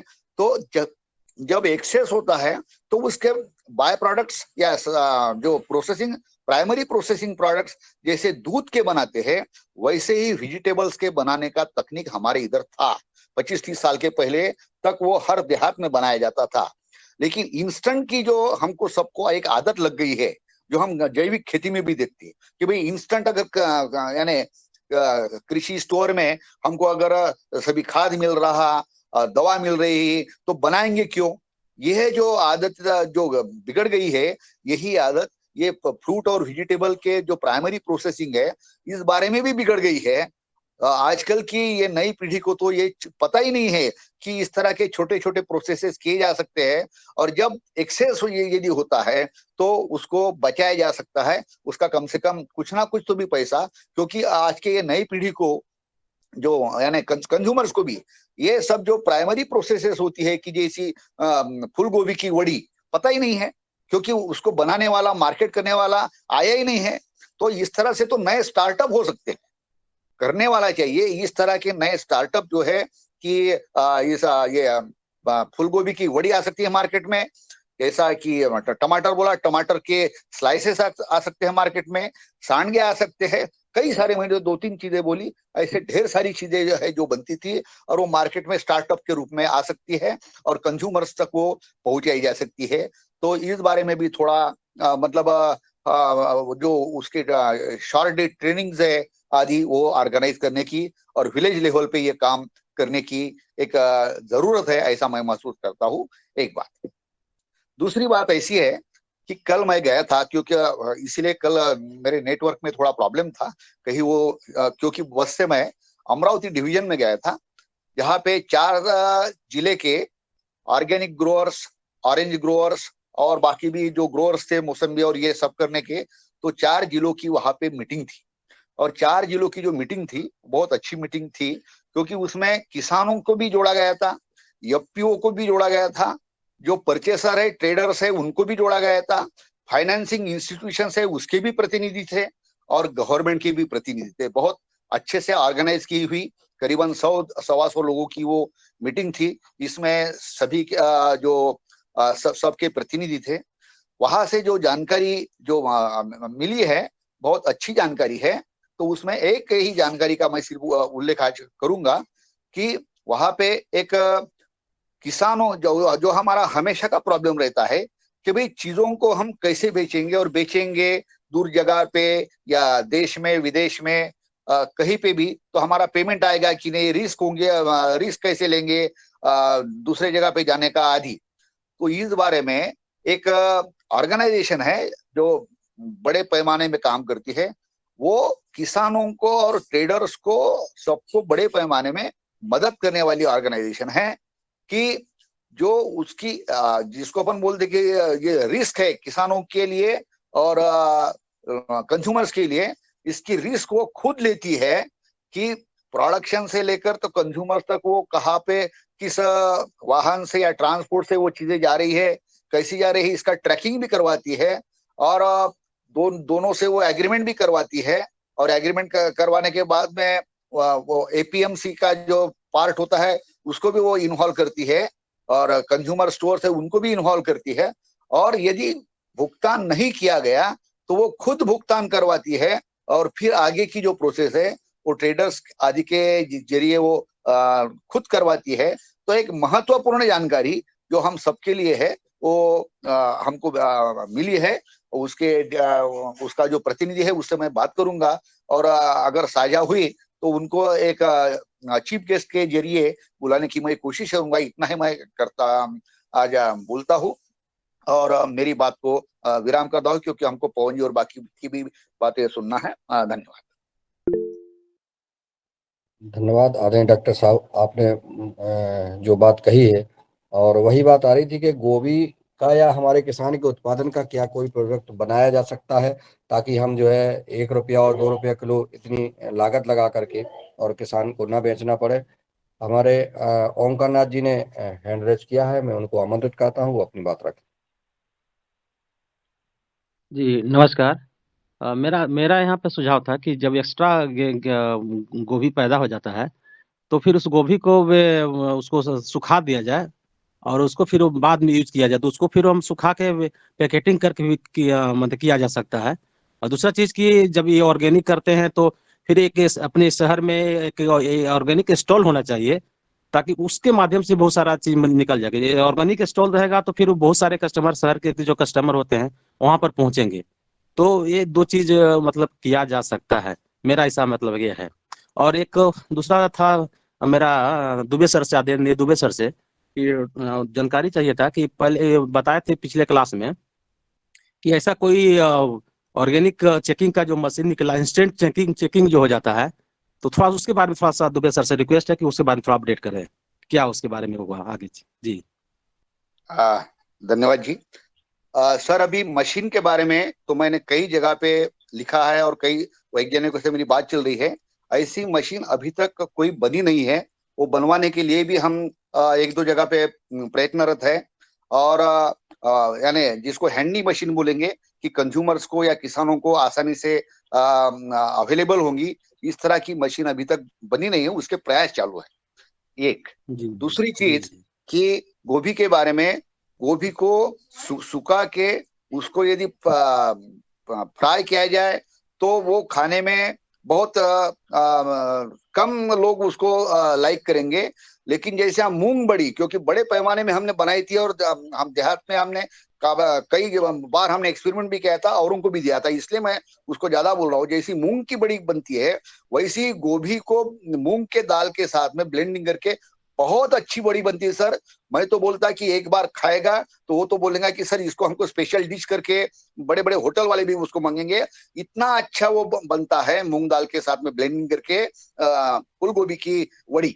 तो निश्चित रूप से इस तरह की जो बातें हैं उसको यदि हम यूटिलाइज करते हैं तो निश्चित रूप, और वो ये जो टमाटर की खूल जो बोला मैंने, या जो बाकी चीजों को मिक्स करके उसको दाल के साथ में ब्लेंडिंग करके सांडगा जिसको अपन बोलते हैं महाराष्ट्र में, तो इस तरह की दो तीन चीजें ऐसी है कि आसानी से बनाई जा सकती है, देहात में बनाई जा सकती है, छोटे छोटे घरों में बनाई जा सकती है। और इसको इकट्ठा करके अगर प्रॉपर पैकेजिंग के साथ में बेचा जाए तो मैं तो सर निश्चित रूप से बोलता हूँ कि इसका स्टार्टअप यदि कोई करता है तो बहुत बड़े पैमाने में जो शहरी कंज्यूमर्स है उसको लाइक करेंगे, और ऐसा एक्स्ट्रा आने वाला जो पैसा है वो किसान के हाथ में आएगा। धन्यवाद जी, बहुत सुंदर आपका सर आपका अथी सुझाव है सर, बहुत सुंदर ये स्टार्टअप हो सकता है और इसमें किसानों को प्रयास करना चाहिए, हम समूह लोग हमको प्रयास करना चाहिए।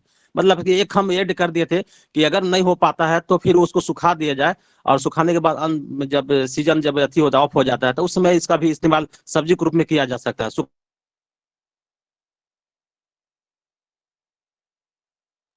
सुंदर अब ये है। जी जी धन्यवाद ओमकार नाथ जी। और हमारे डॉक्टर किशोर दुबे जी ने जो कहा है कि बड़ी हमारे गजानंद कुशवाहा जी भी सुन रहे हैं, सभी लोग सुन रहे हैं कि जो गोभी का समस्या है, टमाटर की समस्या है, इस पर जरूर ध्यान करना चाहिए। और योगाहार कार्यक्रम में हमें ऐसे वैज्ञानिक ऐसे अनुभवी प्रोडक्टर कंपनी या जो भी इसके संबंधित हैं, क्योंकि हमारा उत्पाद जो है जब मिट्टी मोल बिकता है तो किसान को बहुत हानि होती है। इसको बचाने के लिए हमारे उत्पादन के प्रोडक्ट निर्माण किए जाएं, जैसा कि अभी गोभी के बारे में चर्चा हुई है। इसमें शरद वर्मा जी को भी आमंत्रित करूंगा कि वो आए और अपना सुझाव और मार्गदर्शन देने का कष्ट करें। जी ओम, सदन को कोटि कोटि प्रणाम। कल दुबे सर ने बहुत अच्छी जानकारी दी थी, हम भी जुड़े और बहुत पूर्ण जानकारी थी। ये उसको कैसे तो करना है, ये बहुत अच्छा है। अभी मैंने बुद्धि में वहां पे, तो वहाँ मिलिट्स की बहुत सारी चीजें बना रहे थे वो। पापड़ है, आपका बिस्किट है, बहुत सारी चीजें। और जिसका प्रशिक्षण जबलपुर एग्रीकल्चर कॉलेज मध्य प्रदेश में दिया जा रहा है। तो मिलेट्स के ऊपर सरकार का बहुत ज्यादा रुझान है कि कैसे किया। वो मिलेट्स के बहुत अच्छे उपयोग थे वहां पे, जैसे बिस्किट, बहुत अच्छे मिलेट्स के बिस्किट आ गए हैं जो सभी लोग के खाने के लिए उपयोगी थे, जो शुगर के पेशेंट हैं या जो भी हैं। तो वो मिलेट्स के बिस्किट बढ़िया खा सकते हैं और उनकी सप्लाई भी बाहर हो सकती है। तो वो भी बहुत अच्छा एक आया है अभी कि मिलेट्स के ऊपर, और भारत सरकार का पूरा फोकस है कि मिलेट्स पर आप लोग खेती करें और उसको आगे बढ़ाएं। आज हमारे यहाँ लगभग ज्वार का जो रेट है वो 50 से 60 रुपए किलो है। जो ज्वार पहले 15 से 20 रुपए किलो बिकती थी, वो आज 50 से 60 रुपए किलो ज्वार के रेट हो गए हैं। तो लोगों का रुझान भी बढ़ रहा है। जब मैंने देखा है, मंच से स्वामी जी हैं, प्रधानमंत्री जी हैं, ये जब मन से बोलते हैं तो हजारों लोग उस चीज को अडॉप्ट कर लेते हैं। तो उनका किसी चीज का बोलना वो बहुत महत्वपूर्ण हो जाता है बाजार के लिए। इतने बड़े लोग हैं, अगर किसी चीज को बोलते हैं तो आदमी बहुत जल्दी उस चीज को अडॉप्ट कर लेते हैं। आज मोटे अनाज पे जब बातें हो रही देश के अंदर, और बड़े स्वामी जी भी बोलते हैं, पहले से बोलते आए कि आप जो मिक्स गेहूं खाएं, वो मिक्स गेहूं आता है पतंजलि का। और आज प्रधानमंत्री जी भी वही चीज बोल रहे हैं कि भैया आप गेहूं खाइए तो मोटे अनाज मिला के खाइए।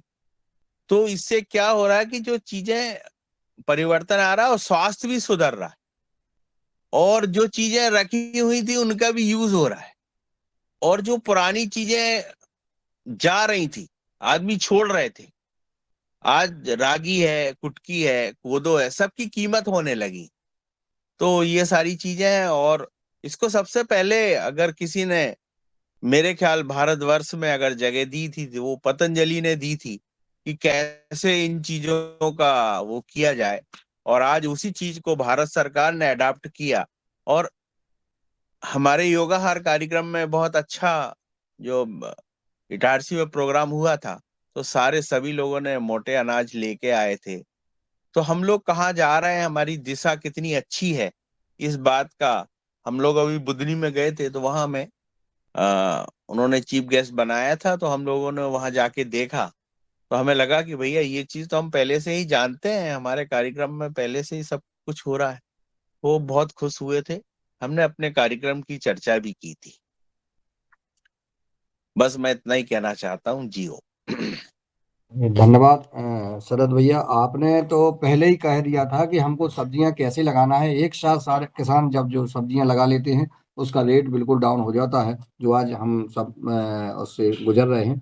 और जी दूसरा प्रोडक्ट तैयार करने का भी आप जो बताया है, सदन में और भी भाई बहन कोई बात कर सकते हैं तो साधन आमंत्रित हैं। वैसे आदरणीय किसान भाई हमारी बात रख सकते हैं, अपने अनुभव की बात रख सकते हैं जो रखना चाहते हो।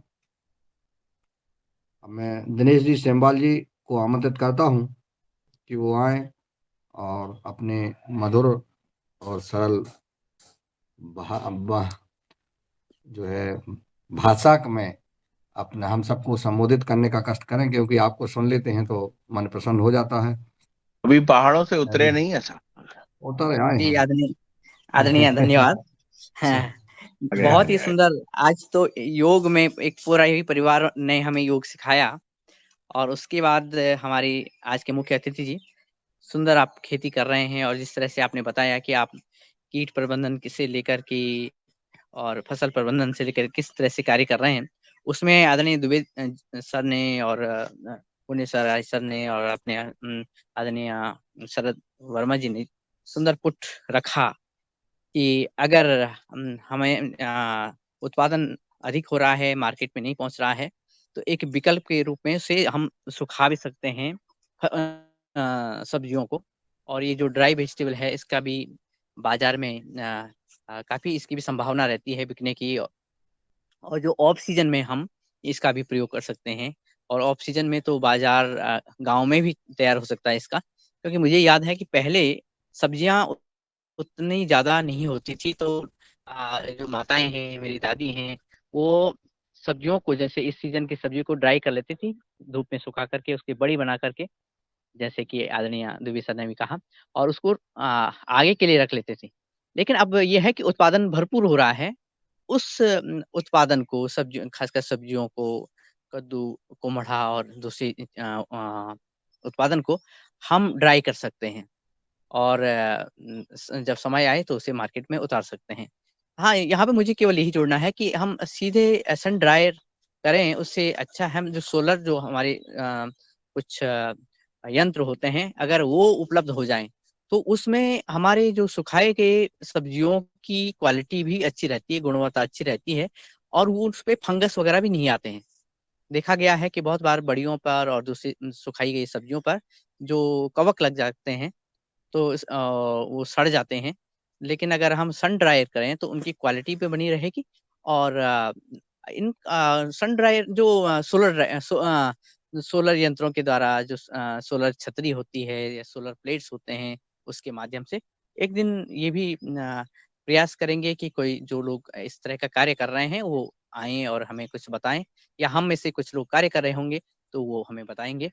क्योंकि संभवतः है इस पे सब्सिडी भी मिलती होगी इन वस्तुओं पे खरीदने के लिए और हमारे जो इनका मूल्यवर्धन भी हो जाता है, वैल्यू एडिशन हो जाता है। मुझे तो इतना ही कहना था और आदरणीय धन्यवाद आपने वहाँ से आवाज़ दी, मैं सुन रहा था और हाँ, बहुत अच्छी वार्ता संपन्न हुई और इस तरह से हम समग्रता की ओर धीरे-धीरे बढ़ रहे हैं।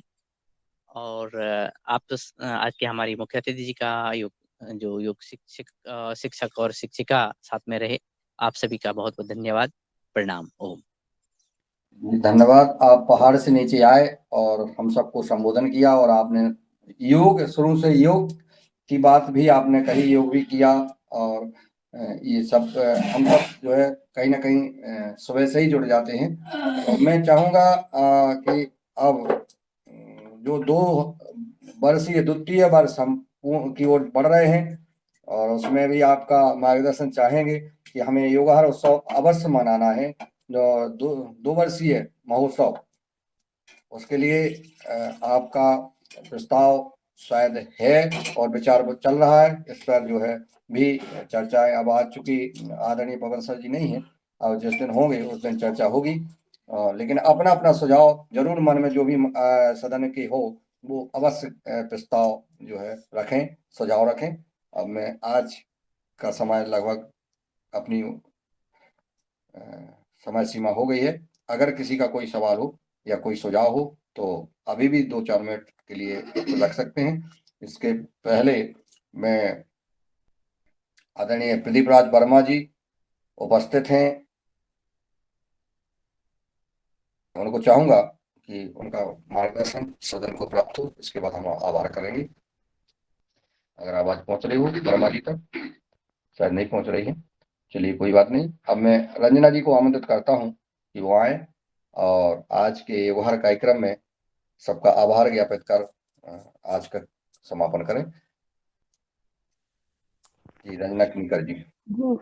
ओम आदरणीय सभी को मेरा नमस्कार। ओम। और आज की कक्षा बहुत सुंदर रही। आज के हमारे योग शिक्षक संतोष जी पाल, उन्होंने बहुत सुंदर कक्षा ली उनके पूरे परिवार के साथ, तो उनका भी मैं बहुत धन्यवाद आभार व्यक्त करती हूँ। और आज के हमारे मुख्य मुख्य अतिथि आदरणीय गजानन जी कुशवाहा जी, जिला आगर मालवा से और मध्य प्रदेश से, उनका भी मैं धन्यवाद और आभार व्यक्त करती हुए कार्यक्रम को समापन की तरफ लेकर चलते हैं। हमारे जितने भी साथी सभी जुड़े हुए, उन सभी में आदरणीय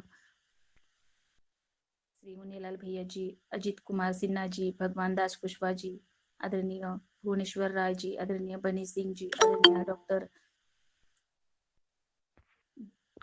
किशोर दुबे जी, आदरणीय दिनेश सेमवाल जी, आदरणीय डॉक्टर गायत्री जी, आदरणीय गजानन बाजर जी, आदरणीय गोविंद सिंह जी, आदरणीय कृष्ण कुमार जी, आदरणीय ओमकारनाथ जी, आदरणीय प्रभा बहन जी, आदरणीय प्रदीप राजवर्मा जी, आदरणीय प्रणाली मराठी जी, आदरणीय रघुवीर रावत जी, आदरणीय रामाधर जी, आदरणीय रामेश्चंद्र मेहरा जी, आदरणीय रूप सिंह राजपूत जी, आदरणीय सतीश कुमार जी, आदरणीय शरद वर्मा जी, आदरणीय वैशाली जी और आदरणीय योगा से इन सभी का, और जो भी हमारे योग शिक्षक अन्य सदस्य लेफ्ट हुए, उन सभी का भी मैं आभार व्यक्त करती हूँ। बहुत बहुत धन्यवाद सभी का, सभी को ओम।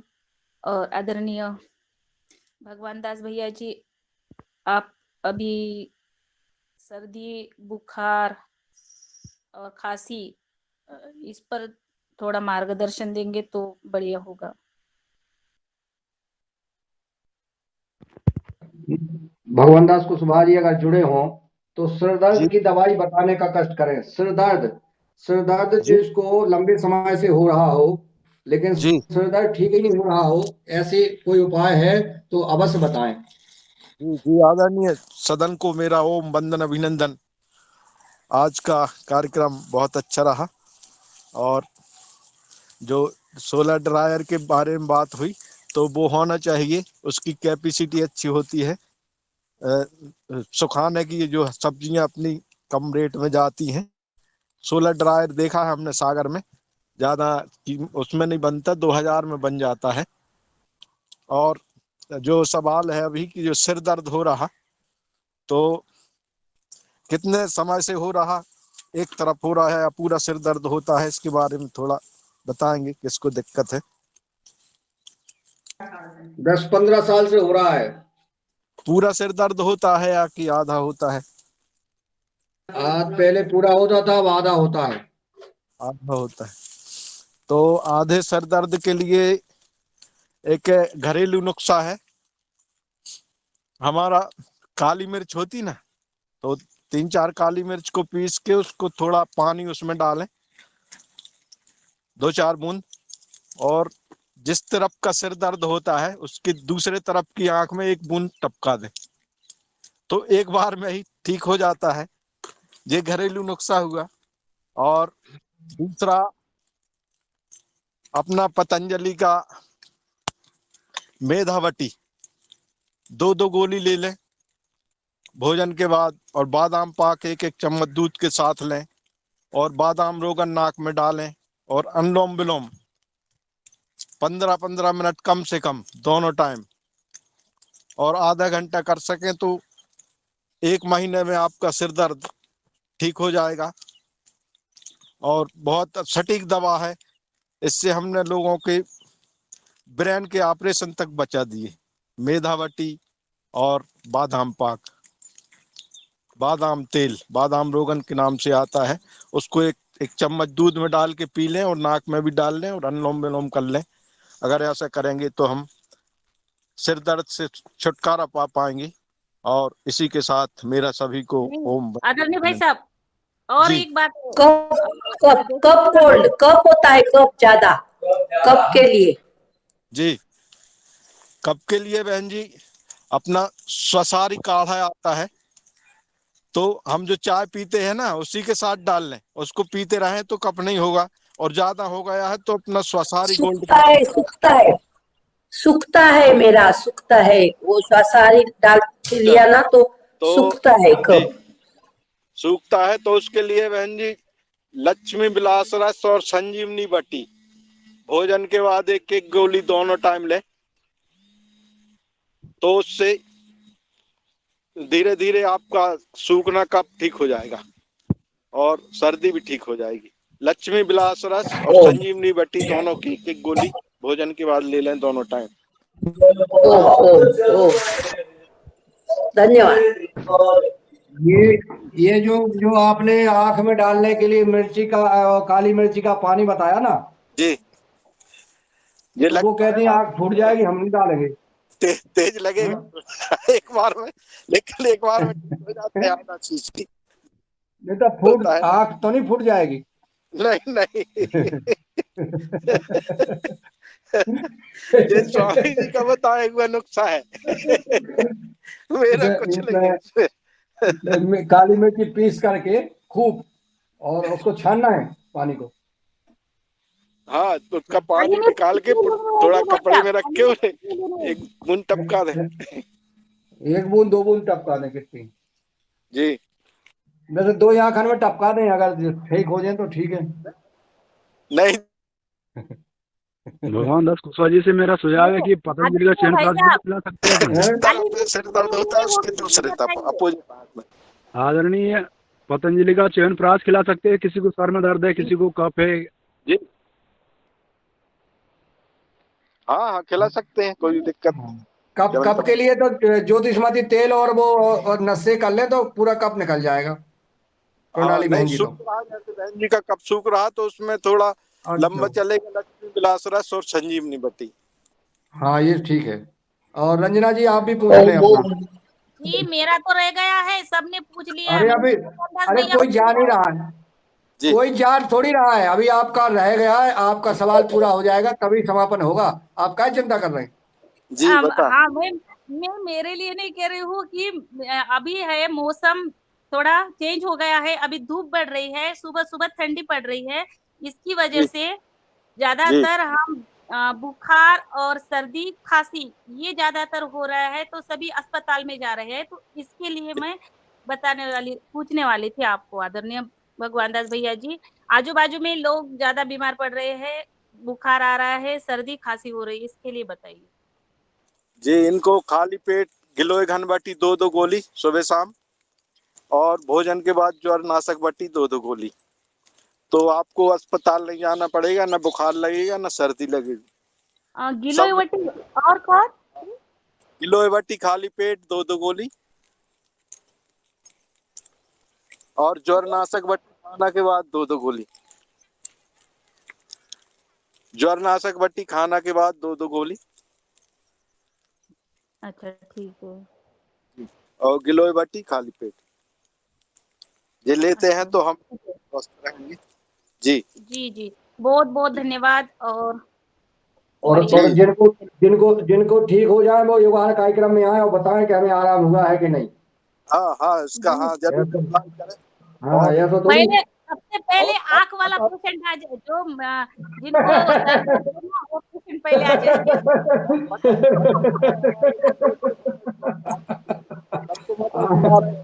काली मिर्च का कुछ असर हुआ या नहीं हुआ ये देखो।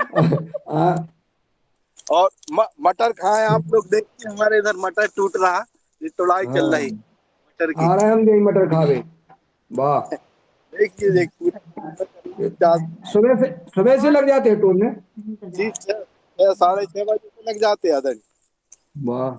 और जी आदरणीय भाई साहब, आज 14 फरवरी है, और वहाँ पहले जहाँ ये दिन माना जाता है अभी पुलवामा में 15 है जो आज 15। उनके लिए श्रद्धांजलि का दिन है आज। अरे एक दिन लेट चलेंगे, 15 है आज, कल हो गया सब। कल था ना, हाँ कल था, वो हो गया हमारा। स्वामी जी ने पुलवामा का कल हरियाणा में स्वामी जी ने मनाया था कार्यक्रम, तो हम कल भूल गए थे आदरणीय भाई साहब। और चलिए तो थोड़ा सा 1-2 लाइन हम गीत के साथ समापन करते हैं। हाँ सुनाइए सुनाइए सुनाइए।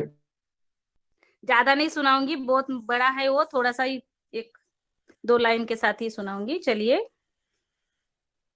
जीवन में कुछ करना है तो हिम्मत हारे मत बैठो, आगे आगे बढ़ना है तो हिम्मत हारे मत बैठो, जीवन में कुछ करना है तो मन को मारे मत बैठो, आगे आगे बढ़ना है तो हिम्मत हारे मत बैठो।